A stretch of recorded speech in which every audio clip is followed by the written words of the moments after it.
কাল ছিল একটা বার্থডে পার্টি ইনভিটেশন, কিন্তু সেরকমভাবে সাজুগুজু করিনি বলে গেট রেডিও শুট করা হয়। বাড়ি থেকে বেরিয়ে দিদি আর মোমোকে ডাকতে এসে দেখলাম ওদের পাড়াতে সরস্বতী পুজো উপলক্ষে কিছু খেলার আয়োজন করা হয়েছিল।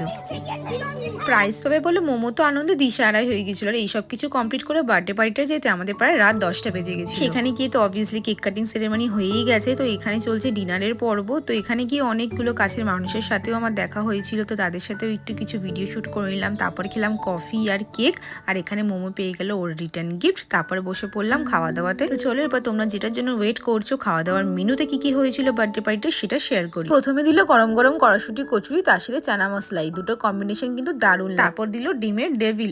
ডেভিলটা খেতে কিন্তু দারুণ ছিল। আর এর সাথে স্যালাড না হলে তো হবেই না, তো স্যালাড দিয়ে ডেভিলটা জমিয়ে খেলাম। তারপরে আসলো ধবধবে সাদা ফ্রাইড রাইস, তার সাথে চিকেন কষা। এরপর দিল চাটনি আর পাপড়। চাটনির সাথে পাপড় না দিলে কিন্তু ঠিক জমে না বলো। তারপর ছিল এই শীতের গুড়ের রসগোল্লা আর অরুণ আইসক্রিম। আইসক্রিম খেতে খেতে আমি যাচ্ছি বাড়ি। তবে তোমরা যাওয়ার আগে ব্লগটা কেমন লাগলো জানিও।